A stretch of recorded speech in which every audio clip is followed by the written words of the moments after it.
हमारे सभी व्यूअर्स को राम राम। दोस्तों, विक्रम बेताल की 11 कहानी मैं आपको सुना चुका हूं और 12वीं कहानी पर आते हैं जिसका नाम है दोषी कौन। विक्रम दौड़ता दौड़ता एक बार फिर उसी शमशान भूमि में जा पहुंचा जहां बेताल नामक वह मुर्दा उल्टा वृक्ष से लटका हुआ था। राजा विक्रम बड़ी फुर्ती से पेड़ पर चढ़ा और एक बार फिर उसे गिराकर दबोचा और अपनी पीठ पर लाद कर चल दिया। बेताल उसके चंगुल से छूटने का भरसक प्रयत्न कर रहा था मगर सब व्यर्थ था। विक्रम की पकड़ इतनी मजबूत थी कि इस बार वह हिलने में भी कठिनाई महसूस कर रहा था। यह तो मेरा स्वभाव है विक्रम, बेताल ने कहा। तुम नाराज क्यों होते हो? केवल एक बात याद रखो कि मैं जो कुछ भी कर रहा हूं तुम्हारी भलाई के लिए ही कर रहा हूं। इसके लिए समय आने पर तुम स्वयं मेरा एहसान मानोगे। आखिर तुम सीधे क्यों नहीं चलते? वक्त आने दो, सीधा ही चलूंगा, मगर फिलहाल तुम एक कहानी सुनो। नहीं, मुझे नहीं सुननी। फिर तुम जवाब मांगोगे मगर मैं कोई जवाब नहीं दूंगा, विक्रम ने कहा। बेताल ने कहा, जवाब नहीं दोगे तो तुम्हारा सिर फट जाएगा। बेताल ने शीघ्रता से कहा, तुम्हारे नाम पर कलंक लगेगा। विक्रम को क्रोध का घूंट पीकर चुप रहना पड़ा। बेताल कथा सुनाने लगा। सुनो राजा विक्रम, चूड़ापुर नामक एक नगर में कृष्णदत्त नामक एक अत्यंत विद्वान ब्राह्मण रहता था। उसका एक पुत्र था जिसका नाम हरिदत्त था। हरिदत्त अपने माता पिता के समान ही मेधावी और शास्त्रज्ञ था, साथ ही वह अत्यंत रूपवान भी था। वह युवा हो गया तो कृष्णदत्त ने उसके विवाह की चिंता शुरू कर दी।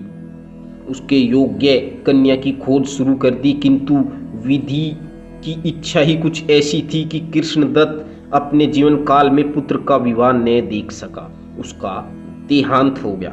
पिता की मृत्यु के उपरांत हरिदत्त ने अपना सम्मान कायम रखा। उसने पिता की प्रतिष्ठा पर आंच न आने दी। वह योग्य पिता का योग्य पुत्र निकला। हे राजा विक्रमादित्य, मनुष्य पर काम का हमला यदा कदा होता ही रहता है, किंतु इस संसार में विरले ही काम से अपनी रक्षा कर पाते हैं। एक दिन हरिदत्त एक निमंत्रण में गया। वहां एक अत्यंत रूपवती कन्या को देखकर वह उस पर मोहित हो गया। कन्या भी उससे अपना प्रेम प्रकट कर गई। हरिदत्त ने उस कन्या के पिता के समक्ष विवाह की इच्छा प्रकट की, जिसे उसके पिता ने सहर्ष स्वीकार कर लिया। इस प्रकार हरिदत्त का विवाह हो गया। वह लीलावती नामक उस परम सुंदरी को पत्नी बनाकर ले आया और रंग राग में डूब गया। आगे सुनिए। सभी दिन एक समान नहीं होते। एक दिन हरिदत्त ने अपनी पत्नी लीलावती के साथ सरोवर में स्नान करने गया। भाग्य की लीला सरोवर में केली करते समय लीलावती डूब गई। उसकी देह सरोवर के तल में जाकर फंस गई। हरिदत्त पागल सा हो गया। वह सरोवर किनारे बैठा रह गया। भूख प्यास मर गई। फिर एक दिन वह पागलों की भांति चीखता चिल्लाता जंगल की ओर भाग आया। काफी समय हो गया हरिदत्त जंगल में भटकता रहा। उसकी दशा भिखारी के समान हो गई। जंगल जंगल भटकने के उपरांत एक देश से दूसरे देश भटकने लगा। वह विक्षिप्तों की भांति हर समय लीलावती को पुकारता रहता था। इस प्रकार भटकता भटकता वह कंचनपुर पहुंच गया। वहां पर उसके पिता का एक परम मित्र वासुदेव निवास करता था। उसने हरिदत्त को पहचान लिया और उसकी ऐसी दशा देखकर वह अत्यंत दुखी हुआ। उसने हरिदत्त को अपने पास रखना चाहा, पर हरिदत्त तैयार न हुआ। वह अपना होश खो बैठा। हे राजा विक्रम, तब वासुदेव ने अपनी पत्नी से कहा, आज मंगलवार है, हरिदत्त को खीर बनाकर खाने को दो। वासुदेव की पत्नी ने खीर बनाई और खाने के लिए हरिदत्त को दी, मगर हरिदत्त ने वह खीर नहीं खाई और खीर का पात्र उठाकर एक बगीचे में आकर बैठ गया। ये देखिए। और वहीं एक पेड़ के नीचे खीर का पात्र रखकर वह लीलावती के लिए रोने लगा। उस पेड़ के नीचे एक भयानक विषधर रहता था। वह बिल से बाहर आ गया। उसने खीर के उस पात्र में जहर मिला दिया। हरिदत्त को इसका पता ही नहीं चला। विषधर विष उगल कर चला गया तो हरिदत्त ने उस पात्र की खीर खा ली। विषधर किसे कह रहे हैं? यहाँ सांप के बारे में जिक्र हो रहा है। खीर खाने के बाद उसे पसीना आने लगा।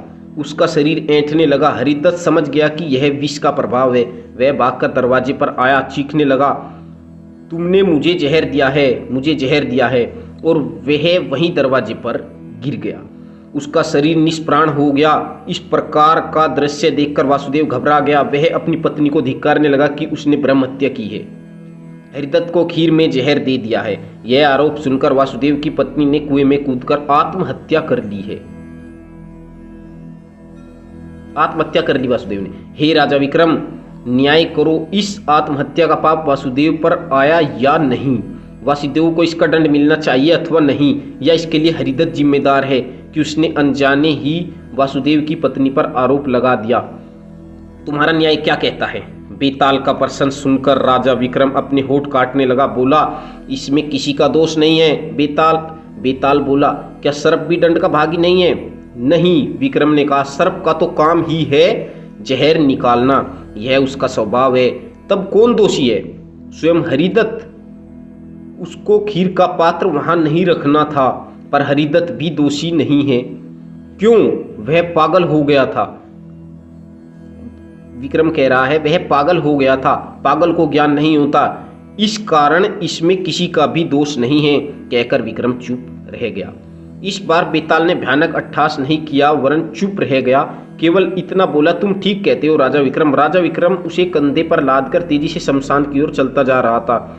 सर्वत्र अंधकार फैला था। विक्रम ने बेताल को शांत देखकर चैन की सांस ली कि इस बार उसने भागने की कोशिश नहीं की। उसे शीघ्र लेकर शमशान पहुंच जाना चाहता था। बेताल का व्यवहार देखकर राजा को विश्वास हो गया कि अब वह शरारत नहीं करेगा, तांत्रिक साधु के पास ले जाने में बाधा उत्पन्न नहीं होगी। अतएव वह तेज कदमों से उस ओर बढ़ चला। आधे से ज्यादा रास्ता पार हो गया था। बेताल बोला, राजा विक्रम, दाहिनी ओर से चलना, यह रास्ता बदल दो, यह समय भयंकर विषधर के आने का है। राजा विक्रम ने वैसा ही किया। बेताल उसकी प्राण रक्षा भी कर रहा था, इस कारण वह मन ही मन बेताल पर खुश भी था। इसी के साथ ये कहानी 12वीं कहानी समाप्त हो जाती है, और मैं इसी वीडियो में 13वीं कहानी भी सुनाऊंगा कि क्यों रोया क्यों हंसा, जिसका नाम है। और ये भी छोटी सी कहानी है, इसलिए मैं 2 कहानी कवर कर रहा हूँ इस वीडियो में। आगे बेताल ने राजा विक्रम को 13वीं कहानी इस प्रकार सुनाई। राजा विक्रम, मैं तुम्हारे निर्णय पर बहुत प्रसन्न हूँ। अब एक अनोखी कहानी सुनाता हूँ। यह बिल्कुल सच्ची घटना है। मैं देश देश का भ्रमण करता रहता हूँ, एक से एक तमाशा मैंने देखा है, इस कारण यह घटना मेरी आंखों देखी है। चंद्रहृदय नामक नगरी का राजा चंद्रवीर बड़ा प्रतापी राजा था। वह अपनी प्रजा के सुख दुख का बड़ा ध्यान रखता था। उसी नगर में धर्मवीर नामक एक धन्ना सेठ रहता था। उनकी कन्या का नाम शोभना था। वह अत्यंत रूपवती थी, विवाह योग्य हो गई थी। धर्मवीर किसी सुयोग वर्ष से उसका विवाह करना चाहता था, पर शोभना ने साफ कह दिया था कि वह केवल अपनी पसंद के पुरुष से ही विवाह करेगी। सेठ धर्मवीर चूंकि अपनी बेटी से बेहद प्यार करता था, इसलिए उसने बिना किसी हील हुज्जत के बेटी की बात मान ली।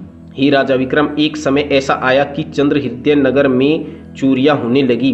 प्रजा त्राही त्राही कर उठी, मगर लाख कोशिशों के बाद भी चोर पकड़ा न गया। चोरों का निशाना छोटे और गरीब प्रजाजन तो थे ही, बड़े बड़े सेठों को भी उन्होंने वहीं नहीं बख्शा। तब नगर के सब धनवान ने राजा चंद्रवीर से फरियाद की। राजा चंद्रवीर ने स्वयं उसी समय अपने तमाम सिपाहियों को पहरे पर लगा दिया, किंतु आश्चर्य की बात यह थी कि इसके बाद भी चोरियां न रुकी। प्रजा को शक हो गया कि कहीं पहरेदार चोरों से न मिल गए हों। प्रजा चंद्रवीर के पास गई, फरियाद की गई। तब राजा चंद्रवीर ने घोषणा की कि वह स्वयं देखभाल करेगा। हे राजा विक्रम, इस प्रकार राजा चंद्रवीर स्वयं पहरे पर आ गया। उसके कारण पहरेदार मुस्तैद हो गए। 3-4 दिनों तक तो कुछ न हुआ, पर एक रात जब राजा चंद्रवीर स्वयं नगर की गश्त लगा रहा था कि उसने एक व्यक्ति को भागते देखा। उसे फौरन पकड़ो, राजा चंद्रवीर ने हुक्म दिया। तब सिपाहियों ने दौड़कर उसे दबोच लिया। इस प्रकार पकड़ा गया आदमी राजा के सामने लाया गया। उसके पास से चोरी का सामान निकला। उसने कबूल किया कि वह चोर है। अब तक वही चोरियां करता आया था।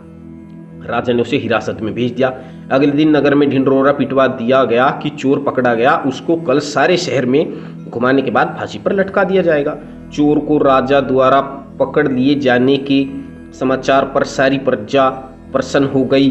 जब उस चोर को नगर परिक्रमा के लिए निकाला गया तो हे राजा विक्रम, सारा नगर उसे देखने के लिए टूट पड़ा। स्त्री अपने घरों के झरोकों और छत पर आ गई। चोर को जब सेठ धर्मवीर की हवेली के सामने लाया गया तो उसकी पुत्री शोभना ने भी उसे देखा।